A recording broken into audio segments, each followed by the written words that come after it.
This lecture introduces the concepts of sensitivity, specificity, and ROC curves. The idea behind sensitivity and specificity is that these measure how well a screening test determines whether or not someone has a condition. The key thing about sensitivity and specificity is that they are what are known as conditional probabilities. This means that the denominator used to calculate their probability is not the entire group, but instead a subset of the group. In this case, whether or not someone actually has the disease. In this example, positive means that the test is positive, not that the outcome is positive. A positive test result means that the test has identified the person as having the disease. Sensitivity is the probability that the screening test is positive given the person has the disease. This is a correct decision. Specificity is the probability that the screening test is negative given the person does not have the disease. This is also a correct decision. Just like with hypothesis testing, screening tests can also have errors. We call these errors a false negative and a false positive.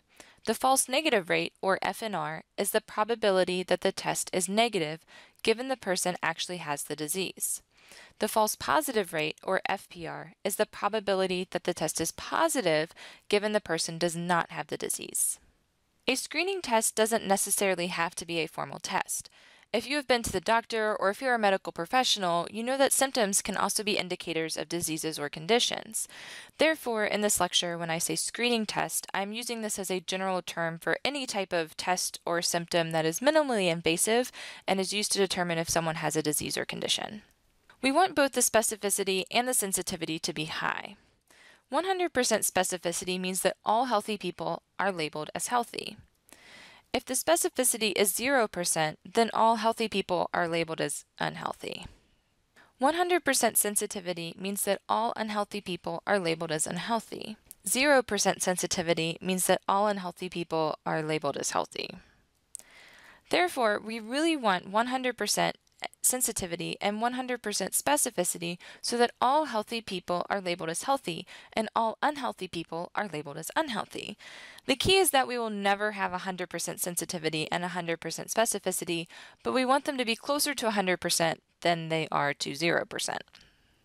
The next few slides are from an article in the BMJ that demonstrates sensitivity and specificity visually. The paper is accessible online, and I highly recommend that you look at it, as I'm just summarizing the information that they have there, here. For the next few slides, the following symbols will be used. An open circle represents a well person, while a closed circle represents someone who has the disease. A green background represents a negative screening test result, while a pink background represents a positive screening test result. Therefore, an open circle with a green background is a well person who tests negative for the disease, or a true negative. A closed circle with a pink background is a person with the disease who tests positive for the disease, or a true positive. An open circle with a pink background is a well person who tests positive for the disease, or a false positive. A closed circle with a green background is a person with a disease who tests negative for that disease, or a false negative. Let's begin with a hypothetical population of 100 people. Out of these 100 people, 70, the open circles, are well, and 30, the closed circles, have a disease. Let's say there is a new diagnostic test for this disease. We want to know the sensitivity and specificity of this test. After giving the test to these 100 individuals, we obtain the following results. First, let's calculate sensitivity. Remember that sensitivity is the probability that a person tests positive for the disease given that they actually have the disease. In this example, 30 people have the disease, and out of those, 24 test positive. Therefore, our sensitivity is 24 divided by 30, which is 0.8 or 80%. We can also calculate the false negative rate, as false negative rate also conditions on those who actually have the disease. Out of the 30 people who have the disease, 6 test negative for the disease, meaning that they have a false negative result. Therefore, our false negative rate is 6 divided by 30, which is equal to 0.2 or 20%.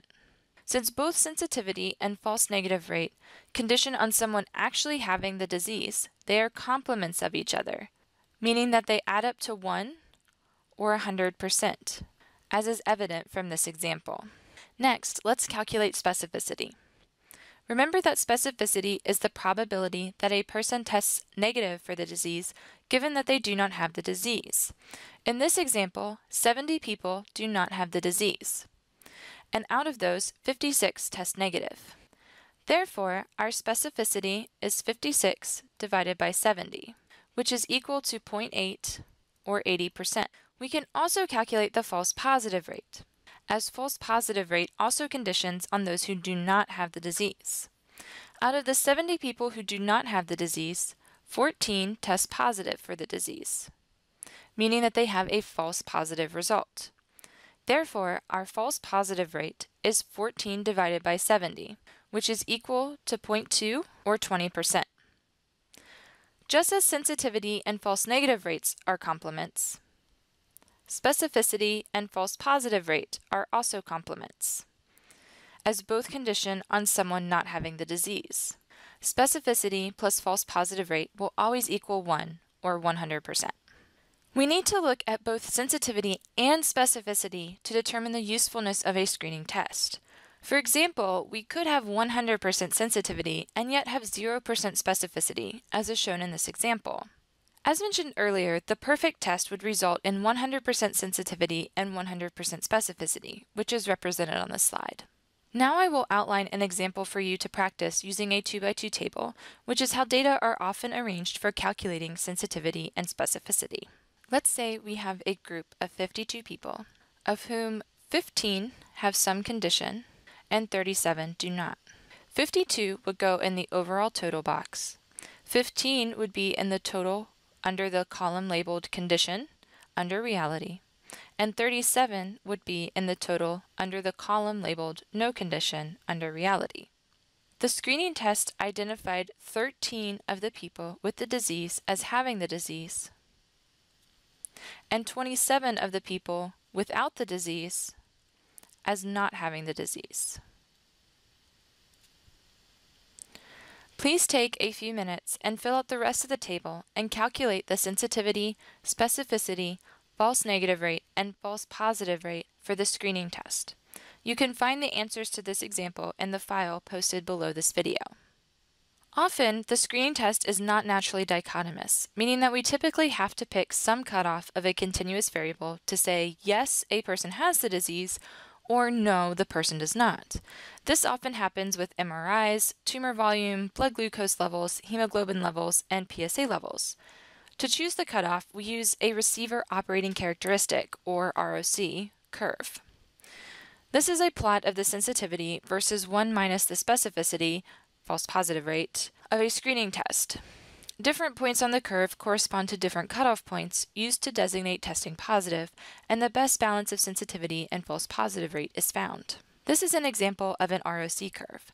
You can see that the curve is not completely smooth because each spline, the point where the graph looks to have an angle, is connected by a straight line. Each spline represents a cutoff point for the sensitivity and the corresponding false positive rate. The best cutoff point really depends on the test and what is being studied. Sometimes it is worse to have a false positive than a false negative, while other times the reverse is true.